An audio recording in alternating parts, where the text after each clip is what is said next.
Bonjour, ici Stéphane Lévesque. Bienvenue à Télécœur, votre émission L'Info, où on vous présente plein de sujets d'actualité en version encore estivale. Et on commence avec un reportage d'Estéphane Pitre. Dominique Boily, tu connais Estéphane Pitre? Vraiment. Il est intéressant, jeune, vivant. Il n'est pas vieux, 17 ans. Vraiment, je le trouve très, très bon, inspirant. Il est très engagé. Oui, oui. Puis c'est ça, c'est un gars animé par sa région, très impliqué, entre autres, dans son village natal de Saint-Zéphirin-de-Courval. Et on l'a eu en entrevue, là, il s'en va au cégep à Trois-Rivières. Fait que moi, je le surveille. Je ne veux pas qu'il s'éloigne trop, je veux le garder avec nous autres. Donc, il s'est rendu, à ma suggestion, excusez-moi, à la ferme de Pierre Duplessis. Qui est Pierre Duplessis? C'est, si on a un marché Godefroy, oui, il y en avait plusieurs qui ont participé à la naissance de ce bel endroit. T'aimes ça, le marché Godefroy, toi? Oui, j'adore. Oui. Mais le bâtisseur, c'est lui. Est-ce que son kiosque est dans le coin? Est-ce que c'est un homme qui est... Oui, dans le fond, là, quand tu rentres dans le marché Godefroy, là, à ton extrême gauche, c'est lui qui est là, à côté du comptoir asiatique. Oui. Moi, c'est mes deux places que je vais tout le temps acheter. Donc, le sympathique Pierre, qui nous présente sa ferme dans la ville de Bécancour. Et bonjour, ici Stéphane Pitre, je suis présentement à Bécancour en ce 5 août pour aller visiter la ferme Pierre Duplessis. Allons voir ça. Alors, Monsieur Duplessis, vous êtes propriétaire de la ferme Duplessis. Est-ce que vous pouvez nous dire qu'est-ce que vous nous proposez ici? En fait, ça fait plus de 40 ans que je propose des légumes frais et des petits fruits en saison, ici même à la ferme, soit sous forme d'autocueillette, les gens peuvent venir cueillir eux-mêmes directement à la ferme, ou par la vente en kiosque sur la ferme, et également au marché Godefroy à Saint-Grégoire, dans la ville de Bécancour. Génial. Puis vous êtes combien à travailler ici exactement? En fait, le nombre de travailleurs est très, très inconstant. J'ai quand même beaucoup de personnes retraitées qui viennent me donner un coup de main selon leur disponibilité. C'est très apprécié. On a quand même beaucoup de difficultés à recruter de la main-d'œuvre en milieu horticole. Puis, ça fait combien de temps que la ferme existe? Plus de 40 ans. Il faut dire également que moi, je suis le représentant de la 3e génération de producteurs maraîchers, étant donné que mon père était maraîcher lui-même à Laval et mes 2 grands-pères étaient également maraîchers, l'un à Laval et l'autre du côté de Montréal-Nord. Puis, qu'est-ce que la ferme représente à vos yeux, à vous? Pour moi, c'est tout le patrimoine familial, comme je te disais, de génération en génération. Et également, c'est le bonheur de pouvoir offrir aux clients des aliments frais, produits directement sur la ferme. Donc, c'est de la main du producteur à la bouche du consommateur, directement. Génial. Puis pour finir, si on veut se tenir au courant de ce que vous faites, comment est-ce qu'on peut le faire? En fait, on peut venir me voir directement à la ferme ou au marché Godefroy les fins de semaine, les samedis et dimanches jusqu'à la fin octobre. Et puis, il y a également sur le site Internet, c'est possible d'avoir des informations. Parfait, génial. Merci beaucoup. Très bien.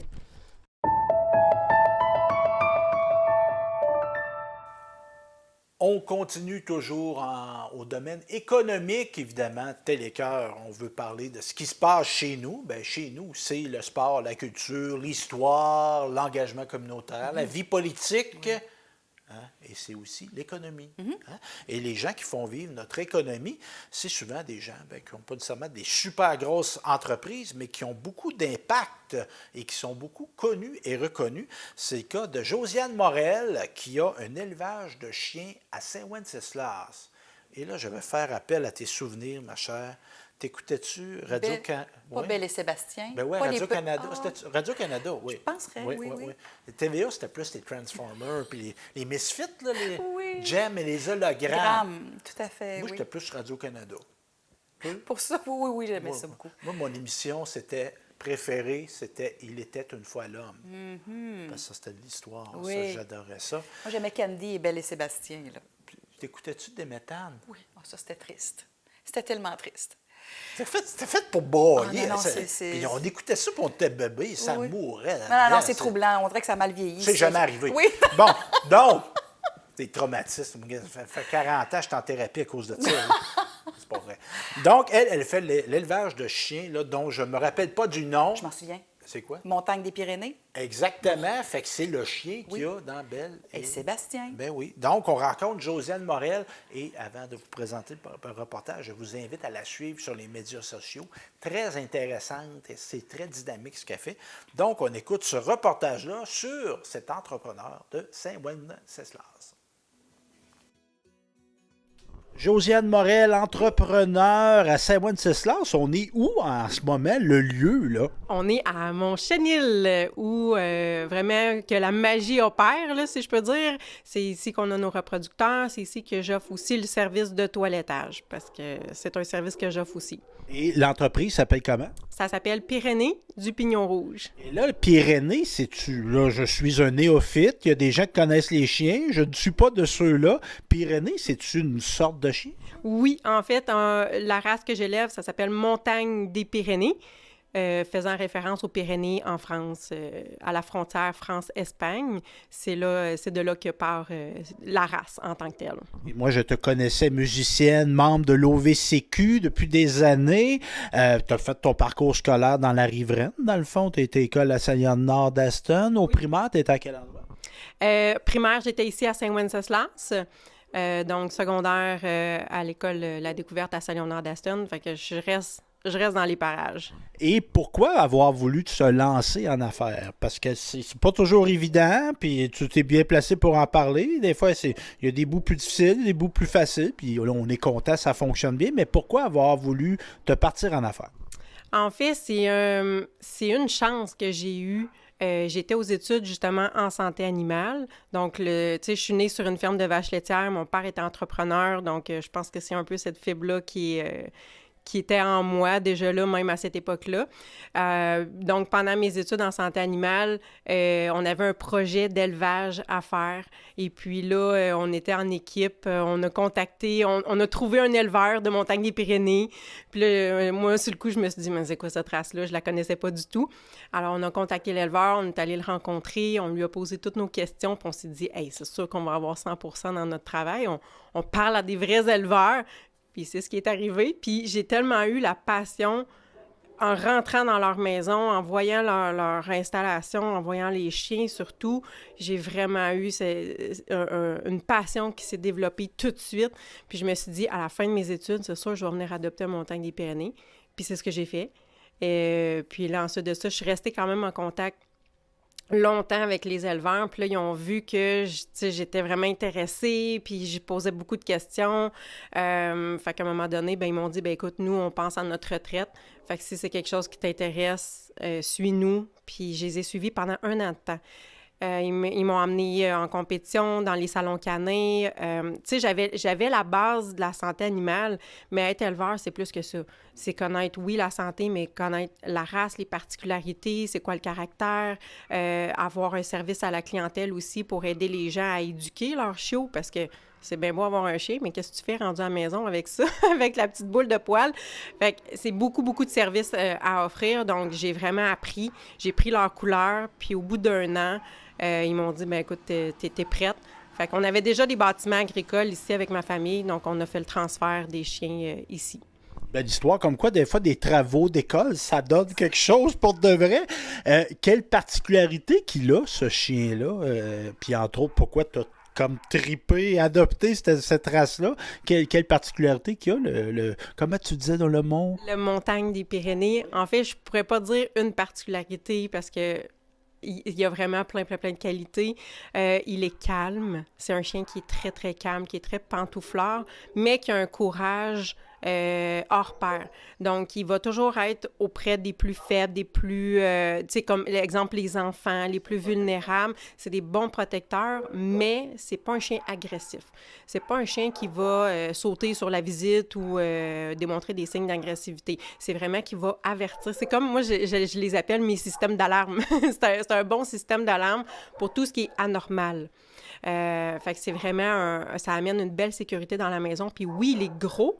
Tu sais, ça pèse une bonne centaine de livres, mais ça prend l'espace qu'il occupe. C'est vraiment, ils ont un niveau d'énergie très, très bas. Donc, ça peut faire autant avec une petite famille, autant avec un troupeau d'animaux pour les protéger contre les prédateurs. Fait qu'il est vraiment versatile. Puis tu vas les voir tantôt, là, ils sont vraiment adorables. Tu me parlais de toilettage. Est-ce que, question bien simple, est-ce que je peux faire toiletter mon chien si c'est pas un Pyrénées? Ben oui, en fait, je dirais que ma principale clientèle, c'est des montagnes des Pyrénées parce que mes bébés que je fais adopter reviennent pour des soins avec moi. Fait que, tu sais, j'adore ça. Ça me permet de garder un contact avec le chien, le voir évoluer, le voir grandir. Puis en même temps, ben tu sais, je les toilette puis je les mets vraiment très beaux. Mais je fais d'autres races aussi. Mais je reste quand même principalement dans le grande race. C'est vraiment ce que je préfère. Évidemment, il y a l'élevage, l'aspect chenille. Dans le fond, tu fais naître, c'est pas toi personnellement, mais dans le fond, il y a des bébés et chiens qui naissent ici, là. Oui, en fait, les bébés, ils naissent à la maison. Les mamans, ils viennent accoucher chez moi, à la maison. Puis, quand ils atteignent à peu près l'âge de 4 semaines, là, on les transfère ici. Fait que là, ils s'aperçoivent que, il y a une communauté, il y a d'autres chiens.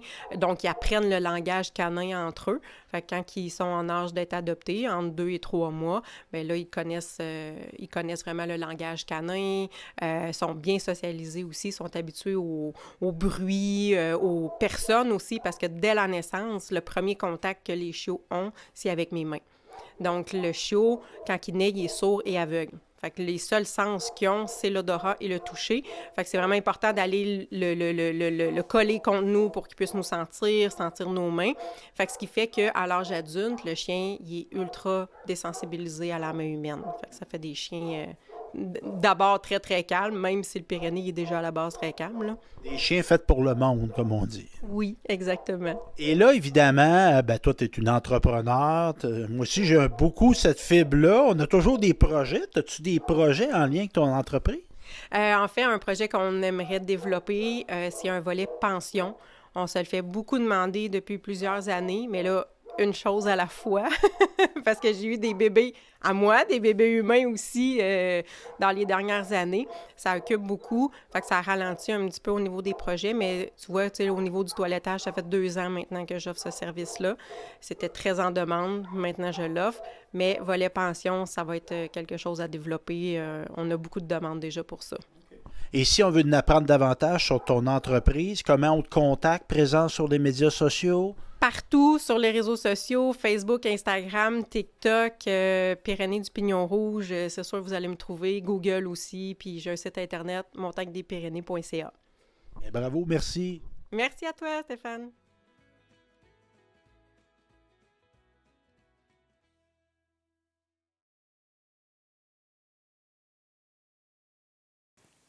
Donc, très intéressant. Moi, je suis sorti de là, j'avais le goût de m'acheter un. C'est beau, il est tout petit, lui. Ils sont affectueux. Ben oui, on a les petits garçons et les petites filles en nous reviennent lorsqu'on voit ben des animaux. Puis il y en a un qui aime ça, les caméras. Ah oui, tu as décodé ça Ouais, déjà? Ouais, ben toi? non, ça me l'a dit. Ah oui? Josiane, puis j'ai remarqué, lui, on arrivait, là, puis il se présentait. C'est vrai. Il voulait passer à la télévision.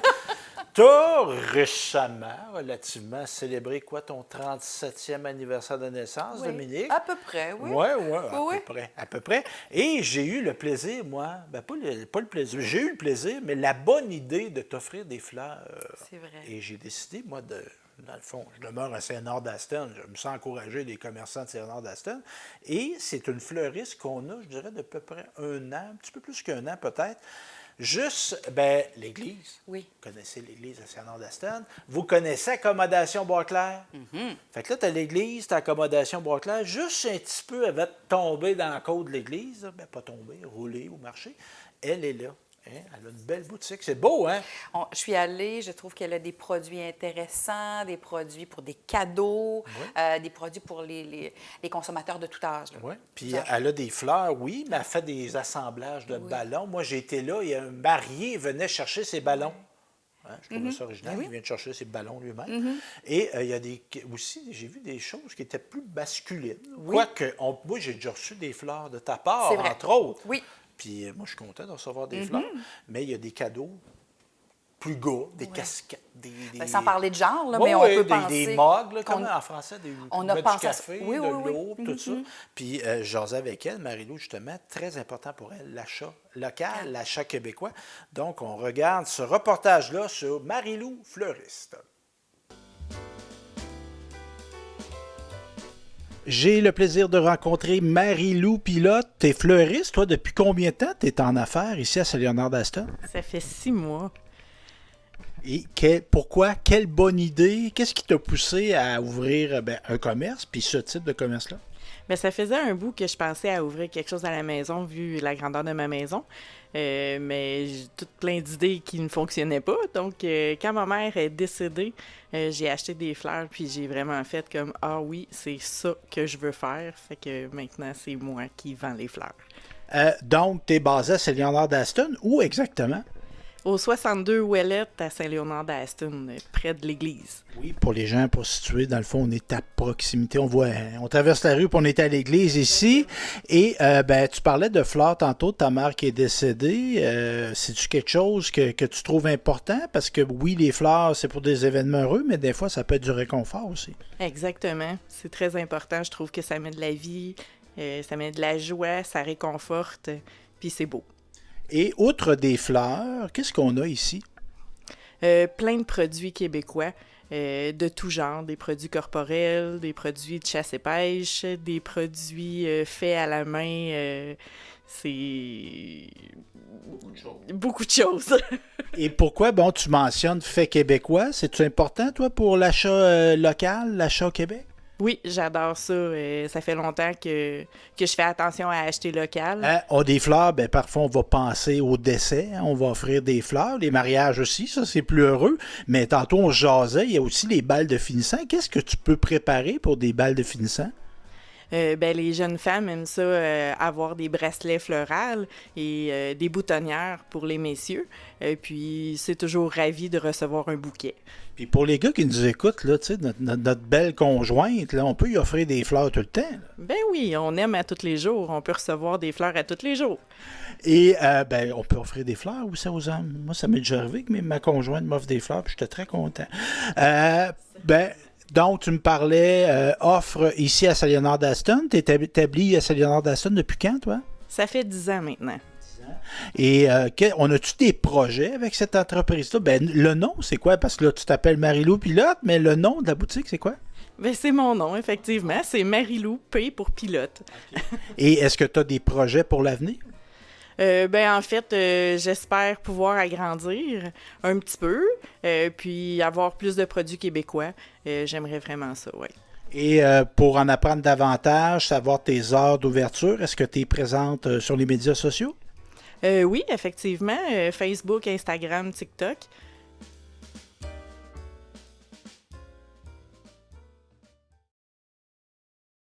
Un n'est pas plus important que l'autre, mais évidemment, il y a beaucoup d'activités économiques dans le parc industriel de Bécancour et on avait des entrepreneurs, une entreprise coréenne qui récemment faisait une annonce, entre autres en présence du ministre de l'Économie, Pierre Fitzgibbon, et j'étais présent. Donc, on regarde ça à l'instant.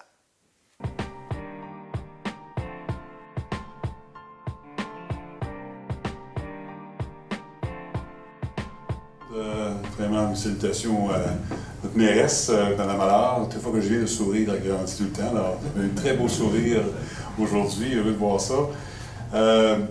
Monsieur Sing-Wan Yoon, bienvenue ici à Bécancour. Nous sommes très heureux de pouvoir vous incorporer dans notre filière batterie. Puis merci beaucoup de votre support pour ce dossier très important pour le Québec. Monsieur Jae-Won Lee, consul général de la Corée du Sud au Québec, merci beaucoup pour promouvoir le Québec en Corée. Je pense que les relations bilatérales qu'on établit présentement, avec EcoPro évidemment, avec ESCA, avec POSCO, avec Volta, vont être bénéfiques pour nous ici au Québec, pour apprendre le métier important de faire des batteries. Donc merci beaucoup de votre support. Je salue aussi le nouveau délégué général du Québec à Séoul, M. Danier Pereira, qui est là-bas, M. Danier. Il va avoir un rôle très important dans le futur avec toutes les relations bilatérales que nous avons entre la Corée du Sud et le Québec. Je salue aussi évidemment les gens de l'ASPIP, qui viennent d'être ici en avant, avec M. Olivier qui est le PDG et M. Poliquet qui agit à titre de président du conseil depuis plusieurs années. Je me rappelle, la première fois quand j'ai été élu en 2018, je me suis présenté ici peu de temps après mon élection. À l'époque, c'était Maurice Richard qui était le prédécesseur de M. Olivier. Puis Jean me disait, ben là, il faudrait meubler Bécancour. Alors, 6 ans ont passé, je pense que le travail n'est pas fini. Mais je pense qu'on a fait un très bon travail et je suis très heureux de voir le progrès qu'on a fait. Alors, encore une fois, je suis très heureux d'être ici aujourd'hui pour une annonce qui me réjouit grandement. On se trouve évidemment dans la fameuse zone d'innovation de la vallée de transition énergétique qui regroupe Shawinigan, Bécancour et Trois-Rivières. On en est très fiers et je pense que ça va nous donner une poussée internationale vraiment intéressante. Ça va consolider la position du Québec comme chef de file en innovation, d'un secteur stratégique et porteur comme celui évidemment de la filière batterie et largement défini comme l'électrification des transports. Je pense qu'en plus de développer notre économie, les projets qui sont réalisés ici permettent d'apporter une contribution significative à des grands enjeux de société. On parle évidemment de la lutte au changement climatique. Ça envoie un signal qui est très fort de notre volonté, comme Québécois, d'être un acteur incontournable dans la transition énergétique et ce à l'échelle internationale. Le gouvernement a travaillé très fort depuis plusieurs années pour attirer au Québec des acteurs clés dans la fabrication des batteries. Aujourd'hui, je suis fier de confirmer qu'un joueur important s'ajoute à cette liste d'investisseurs internationaux. J'ai donc le plaisir d'annoncer aujourd'hui l'octroi d'un prêt de 7,5 millions de dollars à Matériaux Avancés Mirail Canada pour construire ici à Bécancour une usine de broyage de particules et qui va nous permettre de produire des cathodes. L'usine sera dotée d'équipements qui vont permettre à l'entreprise de se spécialiser dans le broyage de différents types de matériaux. On parle entre autres des oxydes de lithium et des types de matériaux de cathode utilisés dans la confection de nos batteries. Le projet est évalué, comme il était mentionné, à 68 millions de dollars et à son ouverture, l'usine aura une capacité de 30 000 tonnes par année et on espère que rapidement, on aura l'expansion pour un autre 30 000 tonnes. M. Youn, je pense, a bien expliqué un peu le détail du projet. Les sommes qui sont accordées par le gouvernement au programme viennent du programme SR, qui appuie des projets d'investissement qui visent l'accroissement de la compétitivité, de la productivité, de la question d'emploi et du développement durable, qui est très important. Si j'ai fait des zones d'innovation, l'une des grandes priorités du gouvernement, c'est parce que je connais les effets positifs qu'elles peuvent avoir sur notre économie. C'est un modèle qui est porteur de développement reconnu à travers le monde. Le concept est à la fois simple et ambitieux. On s'appuie sur les forces des acteurs locaux et surtout sur la mobilisation pour bâtir des écosystèmes qui sont hautement concurrentiels. Nos zones, d'ailleurs, je regarde notre chef des zones d'innovation ici, M. Alain Lemieux, qui est en arrière, qui est responsable, en fait, de la zone d'innovation. Nos zones, ça regroupe, en fait, des gens qui émanent de la recherche, de l'innovation, de l'industrie et de l'enseignement et de l'entrepreneuriat. On réunit tout ce monde-là ensemble et, avec ces projets, on peut intervenir sur plusieurs fronts. Premièrement, on veut accélérer le passage de l'idée au marché, d'appuyer des technologies et des produits innovants. Ça va clairement aider les entreprises à forte valeur ajoutée à conquérir de nouveaux marchés. Deuxièmement, on veut attirer davantage d'investissements privés pour augmenter la productivité des entreprises, bonifier le tissu industriel et développer notre chaîne de valeur. Et troisièmement, on veut encourager une croissance qui est propre et durable de notre économie. Avec la vallée de transition énergétique qui est située ici, toutes les conditions sont réunies pour faire briller le savoir-faire dans les créneaux qui façonneront l'avenir énergétique du Québec. On a tout ce qu'il faut pour se démarquer à chacune de ces étapes de la chaîne d'approvisionnement. On va partir de la mine et on va se rendre jusqu'à la revalorisation. Ça va être une chaîne qui va être parfaitement intégrée. Et Mirail Advanced Technology le prouve forcément. Je salue également M. Mario Lyonnais, préfet de la MRC Bécancour. Merci d'être avec nous, M. Lyonnais. Et évidemment, je salue M. Poliquin et M. Olivier. Merci. Je suis vraiment très heureuse d'assister à cette annonce confirmant la venue de l'entreprise Matériaux Avancés Mirail à Bécancour, l'arrivée de cette usine d'envergure qui produit des éléments de batterie démontre une fois de plus que Bécancour est en plein cœur du développement de la filière batterie. L'annonce d'aujourd'hui représente une fois de plus une excellente nouvelle et je me réjouis de constater qu'une entreprise de renom comme Mirail ait choisi de s'établir chez nous, ici à Bécancour, au Québec, parce que pour notre territoire, notre grande région, il y a du beau et du bon à offrir. Comme ville, nous exerçons un rôle de leadership dans ce grand chantier qu'est la filière batterie, et ça à plusieurs niveaux. D'abord, nous sommes un partenaire de choix pour les industries qui souhaitent s'implanter en sol bécancourois, comme fut le cas de Mirail. Aussi, la ville de Bécancour se veut aussi la courroie de transmission entre les entreprises et la population. C'est d'ailleurs dans cette optique que nous avons lancé notre plan engagement citoyen en mars dernier afin d'établir le dialogue avec les Bécancourois et les Bécancouroises. Pour le conseil municipal, il est essentiel que notre population soit partie prenante du développement de notre ville et le plan d'engagement est en toute concordance avec cette volonté.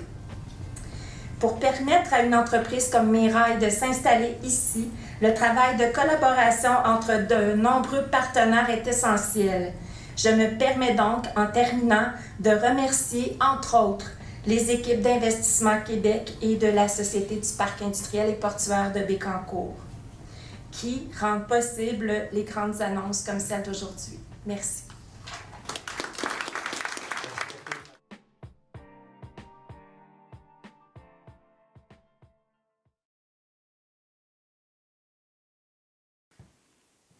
Donc, c'était un reportage, encore une nouvelle entreprise dans le parc industriel, la filière batterie, et c'est quand même impressionnant le développement.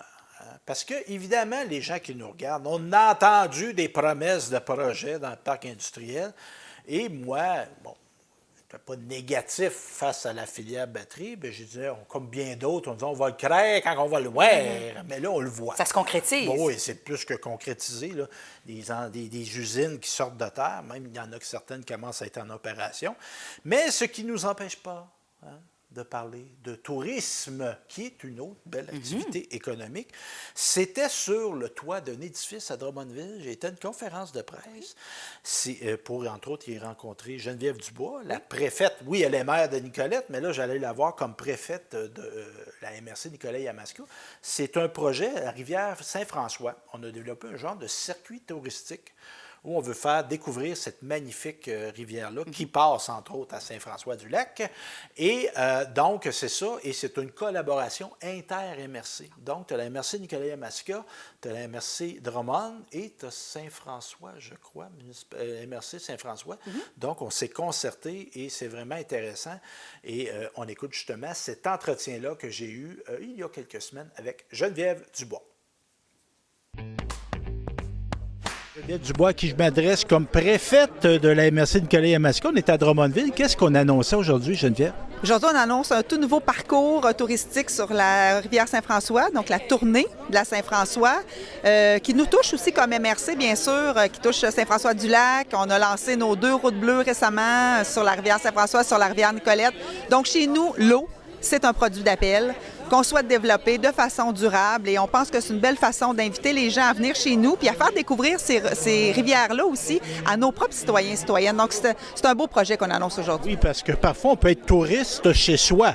Absolument, absolument. Il y a plein de monde chez nous qui n'avait jamais parcouru la rivière Nicolette en kayak ou en paddleboard. Donc, les circuits sont plus courts chez nous, c'est entre 2 et 20 km. Là, on se rajoute un 250 km. Donc, je pense que ça peut plaire à toutes sortes de touristes. Et il y a une belle collaboration avec la communauté d'Odanak, aussi avec d'autres MRC. C'est une tendance en tourisme là, qui est appelée à se développer, d'avoir des collaborations inter-MRC? En fait, je pense qu'il faut que ça dépasse le tourisme. Il faut travailler ensemble. On a des enjeux communs. On a la rivière, entre autres, dans ce cas-ci. 3 MRC, la communauté Abénaquise. Donc, c'est un beau succès. Puis on en souhaite d'autres, autant économiquement, sur le plan du développement, mais aussi sur le plan touristique.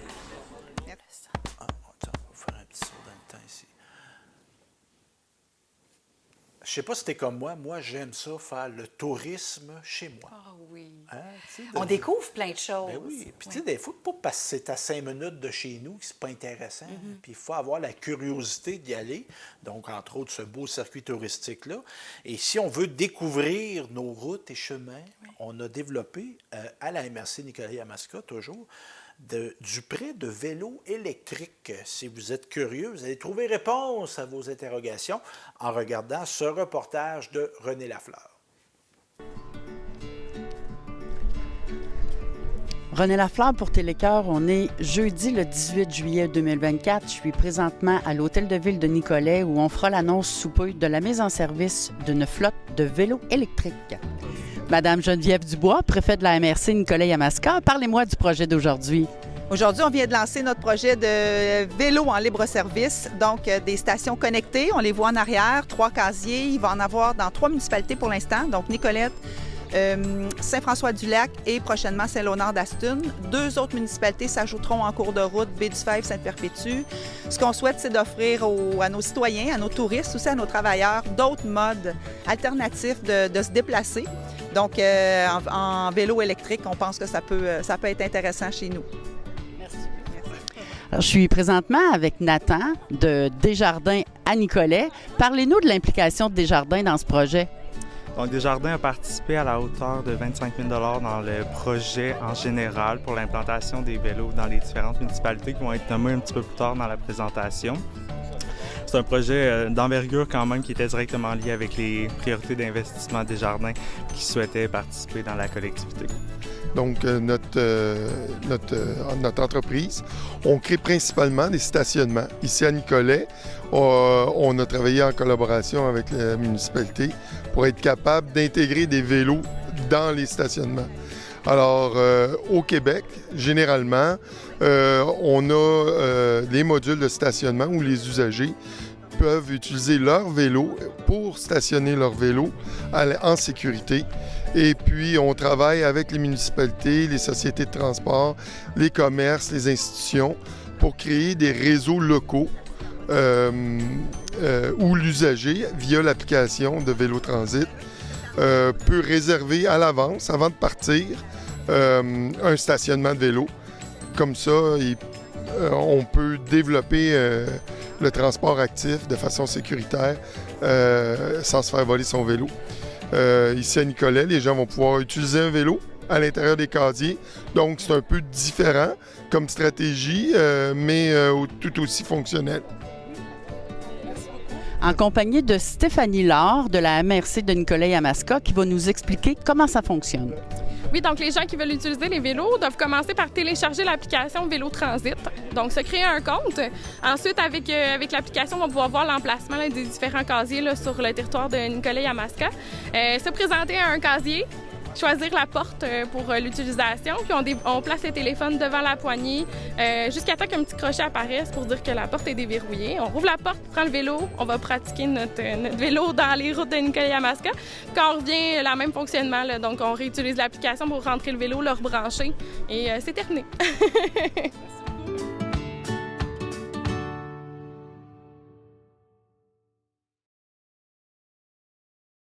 On va maintenant parler d'éducation. On est tous les deux dans le domaine. On ne va pas dire que ça ne nous intéresse pas, le domaine éducatif. On serait bien mal placé pour parler. Question, ma chère, as-tu déjà fait un voyage humanitaire, toi, quand tu étais au secondaire? Oh!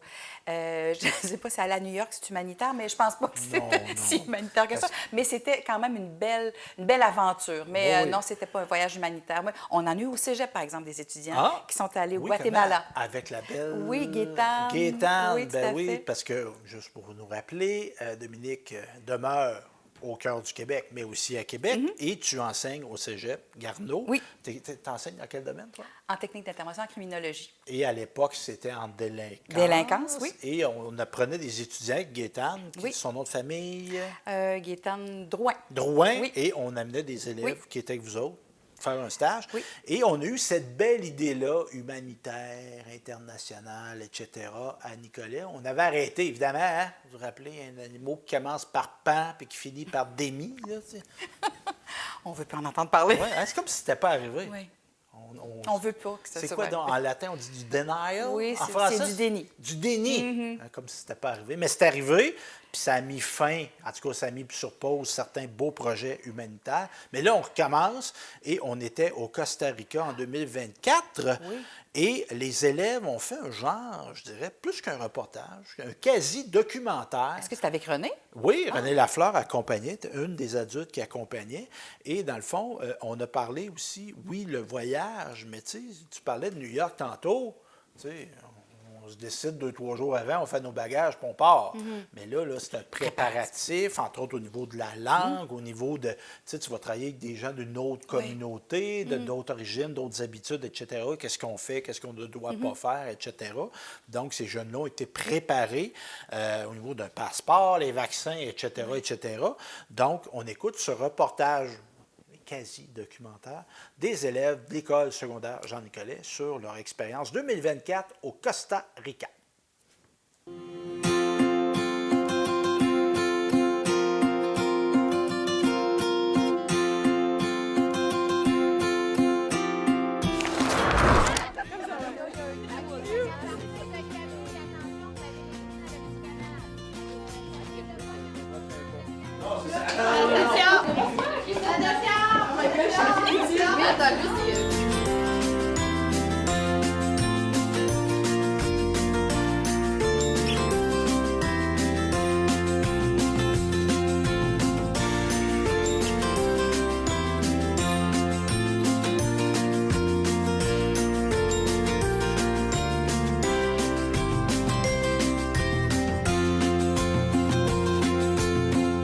Donc, ce vidéo sert à vous raconter ce qui va se passer dans les 2 prochaines semaines, c'est-à-dire un stage de solidarité fait par l'école Jean-Nicolet au Costa Rica. Dans le fond, on va vous raconter tout ce qui s'est passé pendant ces 2 semaines-là et vous allez pouvoir suivre l'évolution de notre voyage.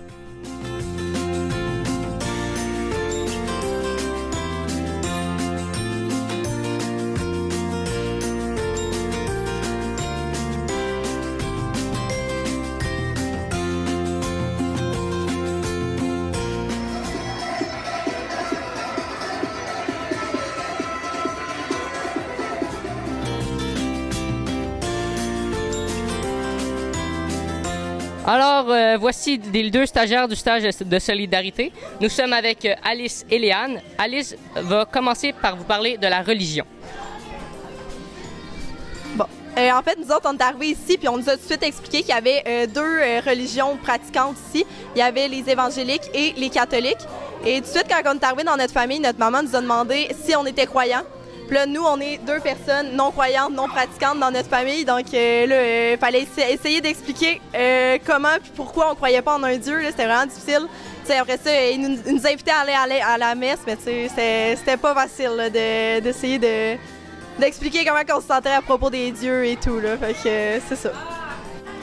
Donc, pendant le stage, on a découvert que les jeunes y allaient à l'école juste une moitié de journée, comme exemple de 7h à 11h.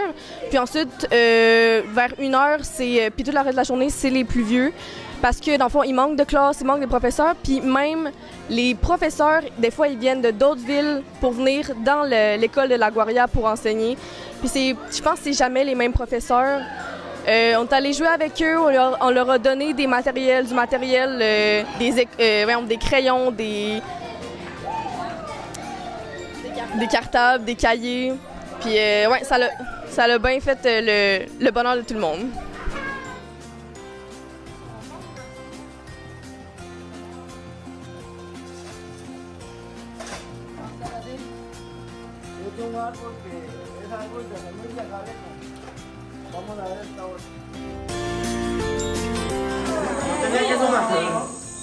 Wow!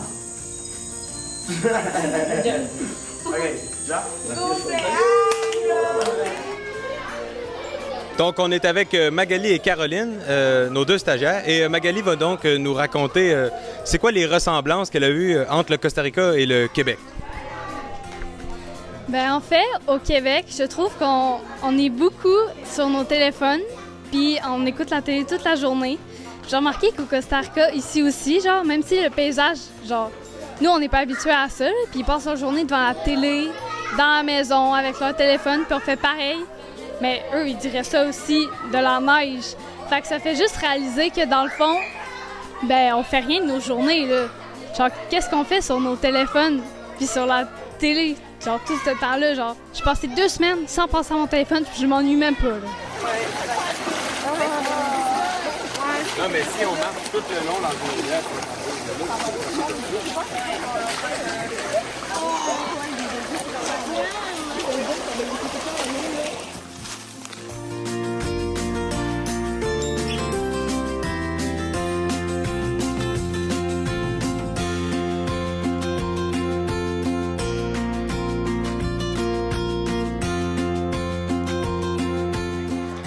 Donc maintenant, Caroline va nous parler de la nourriture. Comment est-ce qu'elle a vécu ça au Costa Rica? Donc, dans le fond, une différence qu'on a vécue aussi Costa Rica versus, mettons, le Québec, c'est que je trouve qu'ici, ils mangent beaucoup de plus de fruits et légumes et c'est surtout, mettons, de la papaye, maracuya et d'autres choses. C'est vraiment bon pour vrai. Ou sinon, la présence de jus est vraiment au quotidien.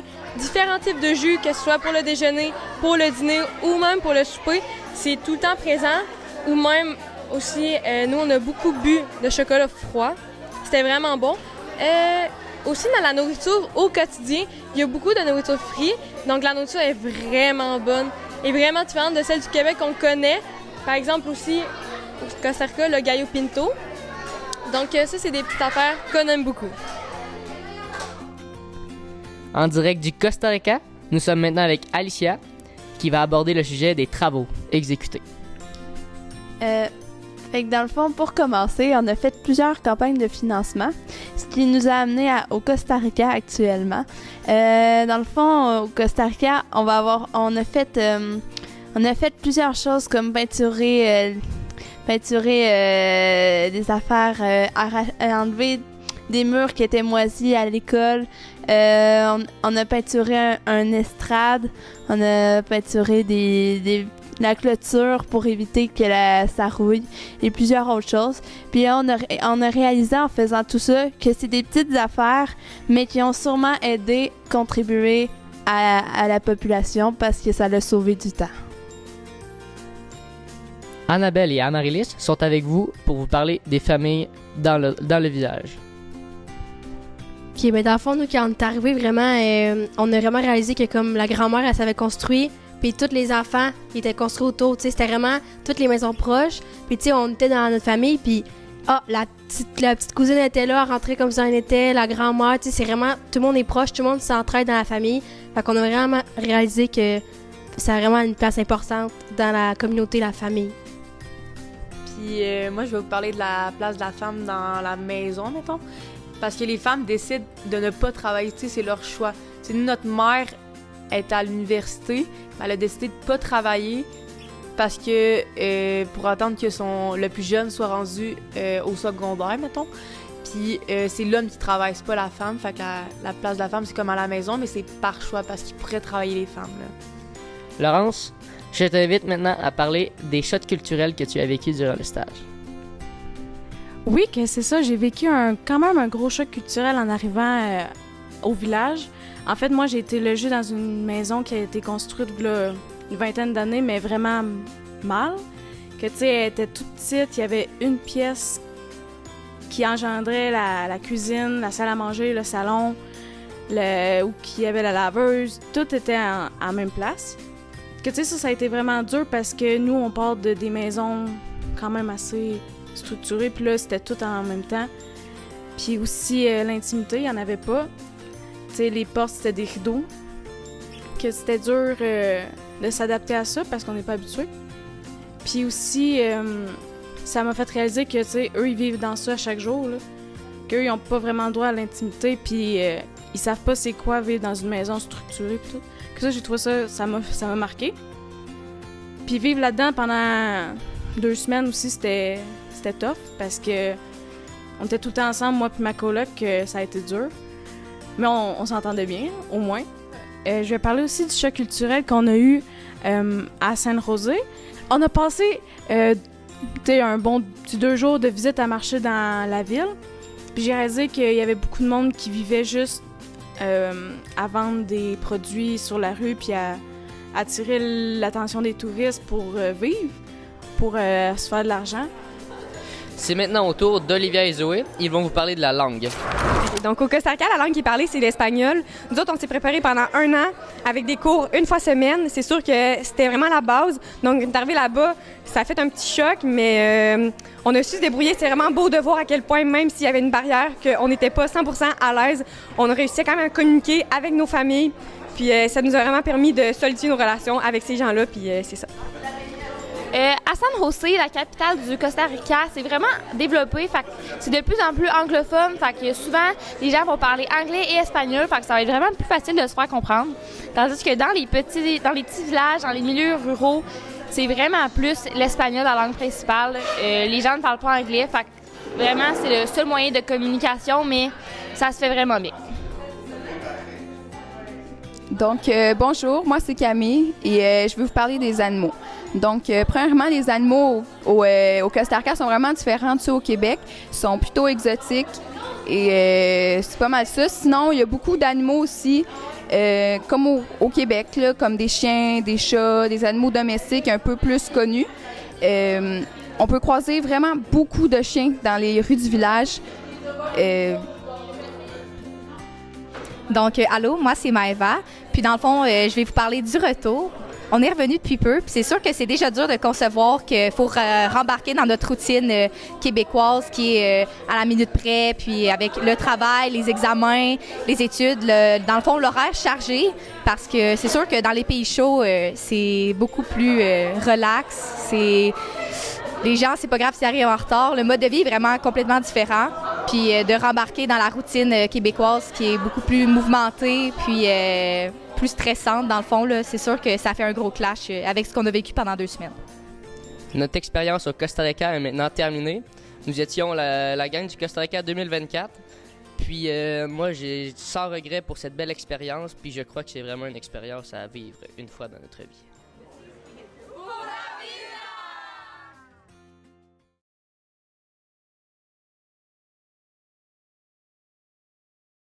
On parlait de coopération internationale, mais on va rester dans le domaine de la coopération et de l'éducation, mais pas à l'international. Interfluvial?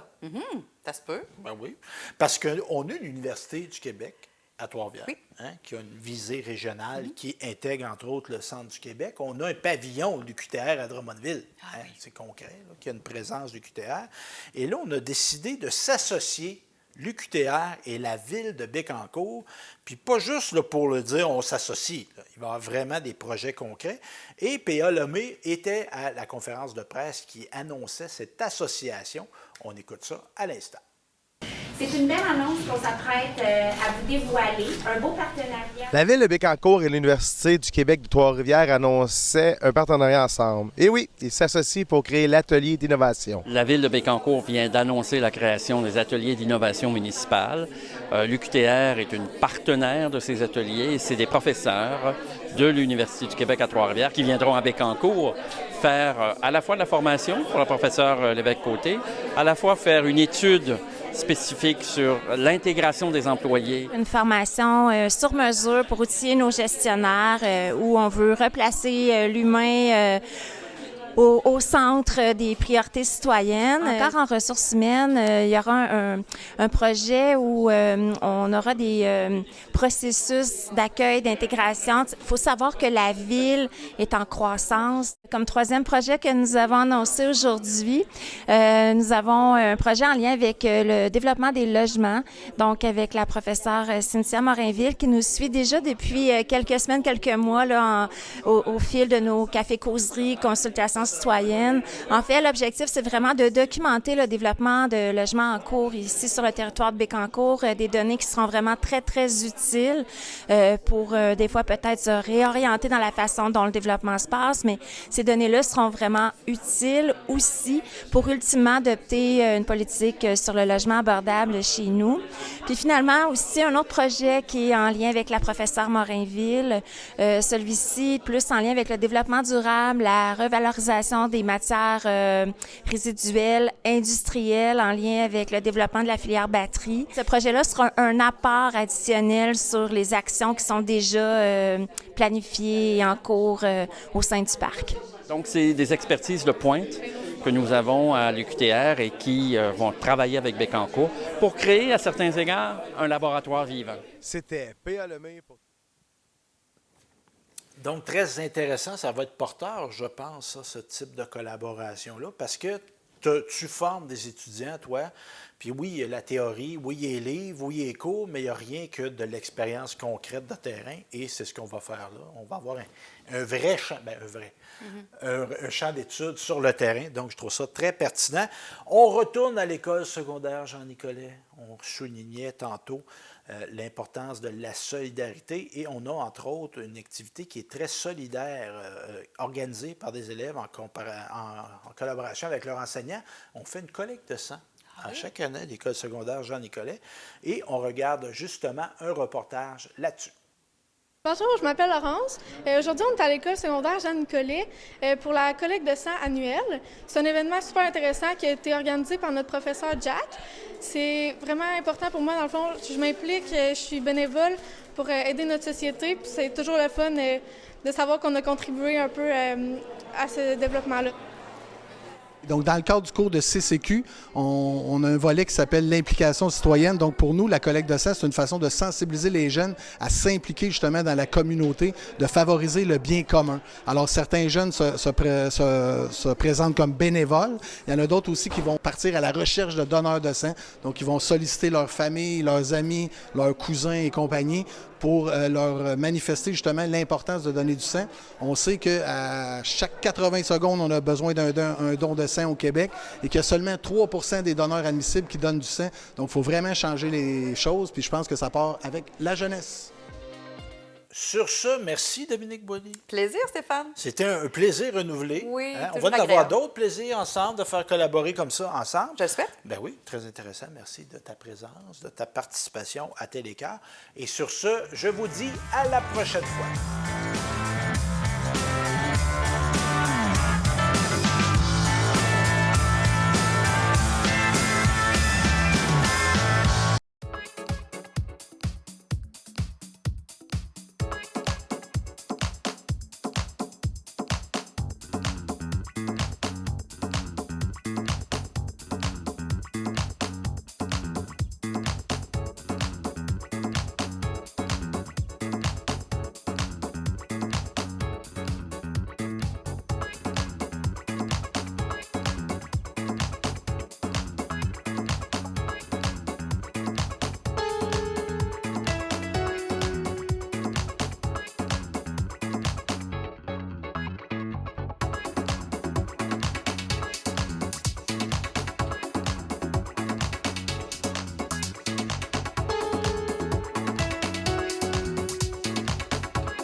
On y va. Tic-toc. C'est la poulette grise qui a pondu dans l'église. C'est la poulette grise qui a pendu dans l'église. C'est la poulette rousse qui boit un boc de mousse. Oh, mon petit coq, kek-dek-dek, mon moyen coq, coq-doc-doc, pis mon gros coquerico, Mon petit coq, kek-dek-dek, pis mon coq-doc-doc, pis mon gros coquerico. C'est la poulette rousse qui boit un boc de mousse. C'est la poulette rose qui boit un boc de mousse. C'est la poulette noire qui a un trou de mémoire. Oh, mon petit coq, kek-dek-dek, ton moyen coq, coq-doc-doc, pis mon gros coquerico, Mon petit coq, kek-dek-dek, mon moyen coq, coq-doc-doc, pis mon gros coquerico. C'est la poulette noire qui a un trou de mémoire. C'est la poulette noire qui a un trou de mémoire.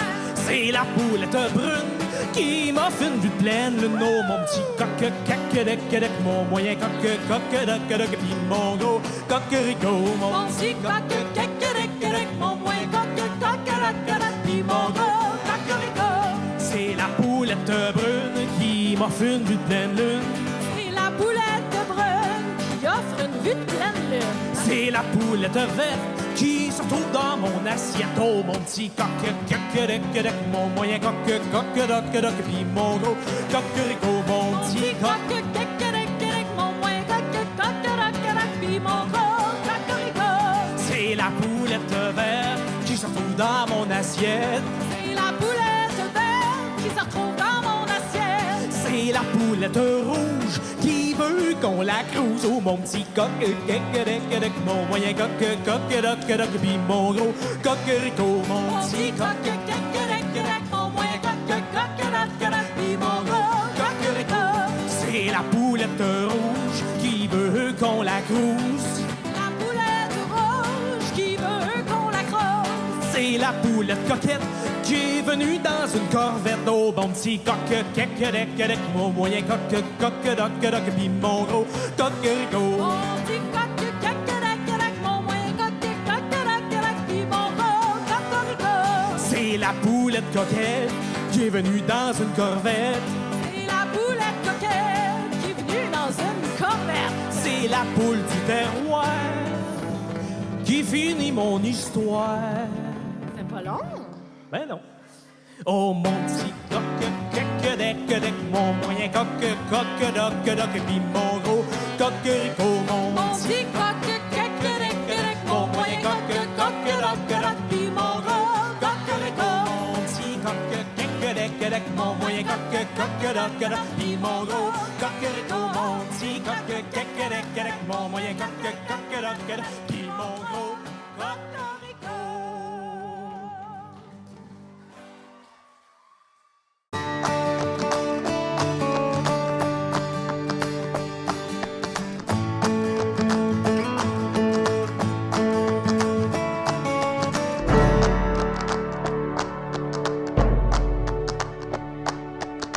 La meilleure façon que je peux comparer ça à la vie d'aujourd'hui, c'est comme un véhicule manuel puis un véhicule automatique. Pour toutes les choses que l'autisme veut engendrer, il faut qu'il passe d'une vitesse à l'autre. Tandis que le monde normal, les neurotypiques, ça se fait plus de façon automatique. Pour moi, l'autisme, c'est juste d'être différent, d'avoir un cerveau différent, mais ça veut pas dire d'être inférieur ou d'être moins bon. C'est important d'être ici pour représenter les femmes autistes Asperger, qui sont souvent invisibles dans la société. Puis j'entends parfois que t'es autiste, ça paraît pas. J'aurais envie de dire à ces gens-là, venez passer une journée dans mes souliers, dans les souliers de ma famille. Mon frère, il est drôle, curieux, il est pas toujours attentif, mais il est très persévérant en ce qui parle de son attention. Il fait tout pour apprendre mieux, puis ça, c'est ça que j'aime de chez lui. Que les autistes, ils ont pas beaucoup d'amis. Ils ont pas beaucoup d'amis, mais ça leur dérange pas. Puis aussi, c'est pas que t'es autiste que que tu es inférieur aux autres. On a souvent des préjugés que l'autisme, c'est vraiment pas très bon, mais en fait, c'est bon. Il y a plein de qualités, comme moi, mon frère, on lit à la même vitesse, tandis que lui est en 3e année et moi en 5e année. En fait, moi, dans ma vie, je gagne